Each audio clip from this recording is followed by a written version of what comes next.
And hello everyone, welcome back to our channel Zero to Infinity. நம்ம இன்னைக்கு பார்க்க போற டாபிக் காஃபி ஃப்ளெக்ஸ். சப்போஸ் எக்ஸாம்ல வந்து காஃபி ஃப்ளெக்ஸ் பத்தி 5 மார்க்ஸ்ல கேட்டாங்கன்னா கண்டிப்பா இந்த வீடியோ நீங்க ஃபுல்லா பாத்தீங்கன்னா உங்களால ஆன்சர் பண்ண முடியும். And moreover if 20 மார்க்ஸ்ல வந்து what is a reflex arc explaining one of the defensive reflexes னா கண்டிப்பா நீங்க வந்து reflex arc பத்தி எக்ஸ்பிளைன் பண்ணிட்டு காஃபி ஃப்ளெக்ஸ் பத்தி நீங்க எழுதலாம். Because cough reflex is an important defensive reflex. நம்ம இப்ப cough reflex பத்தி டீடைலா வீடியோக்குள்ள பார்க்கலாம். காஃபி வந்து வாலண்டரியா நம்ம ப்ரொடியூஸ் பண்ணலாம். எக்ஸாம்பிள் இந்த காஃப் பத்தி நான் பேச போறேன். பிகாஸ் வாலண்டரியா ப்ரொடியூஸ் பண்ற காஃப் வந்து கார்டிகல் பார்ட் ஆஃப் பிரெயின்ல இருந்து மோட்டார் ஸ்டிமுலஸ் மூலமா வருது. அத பத்தி நான் பேச போறது இல்ல. காஃப் ரிஃப்ளெக்ஸ் பத்தி தான் பார்க்க போறோம்.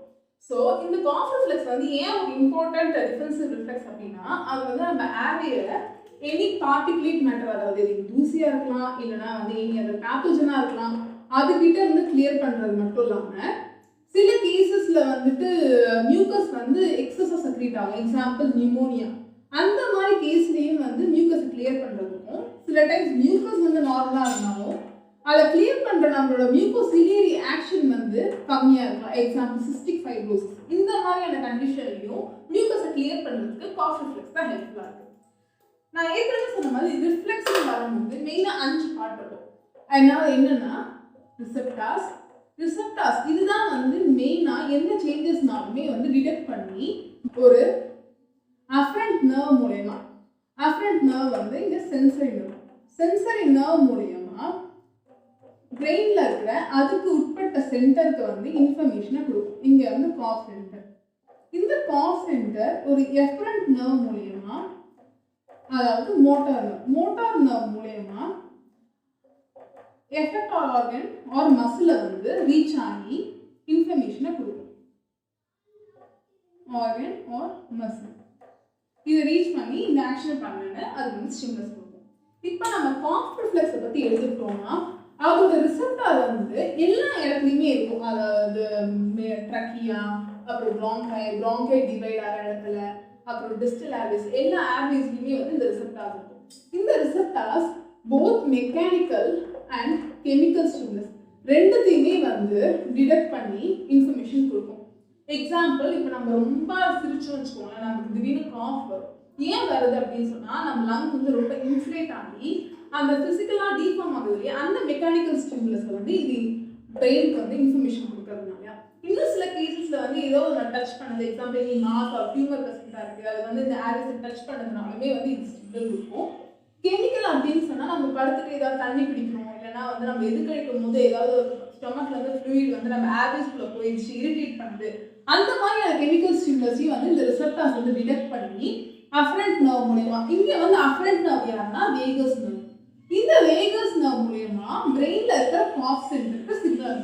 பிரெயின்ல இருக்க காஃப் சென்டர் வந்து எங்க இருக்கு அப்படின்னு சொன்னா மெடுலா ஆப்லங்கேட்டால.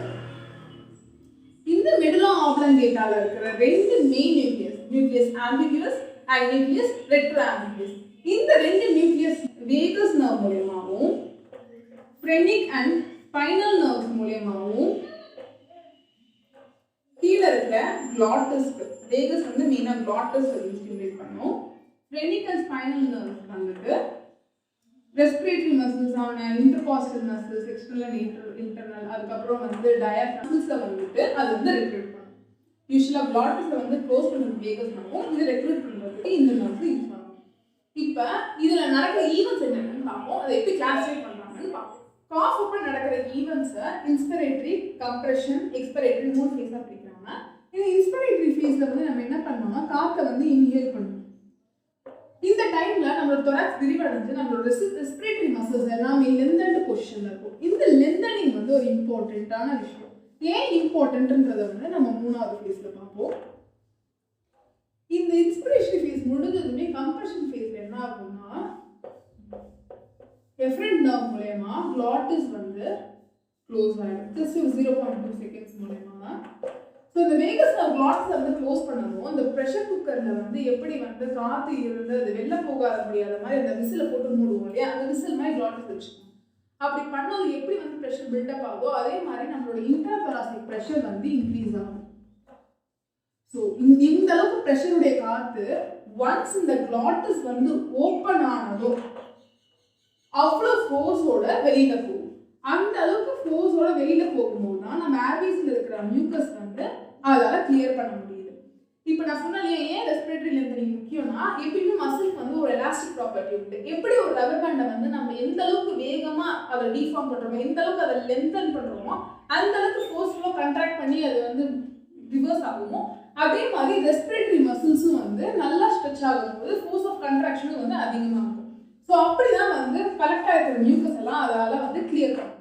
இவ்வளோ முக்கியமா இருக்கிற காஃப் வந்து கம்மியா இருந்தாலும் பிரச்சனை தான், அதிகமா இருந்தாலும் பிரச்சனை தான். கம்மியா இருந்தா என்னென்ன ஆகும் அப்படின்னு சொன்னா, நம்ம மோர் காமனா வந்து இன்ஃபெக்ஷனுக்கு நிறைய ப்ரோனா இருக்கும். ஏன்னா நம்மளால எஃபெக்டிவா பேத்தோஜனை வந்து கிளியர் பண்ண முடியாது.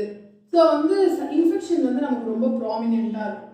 இதுவே வந்து காஃப் வந்து ரொம்ப அதிகமா இருக்கு, விகரஸா இருந்துட்டே இருக்குன்னா ரிப் ஃப்ராக்சர் ரொம்ப காமன்.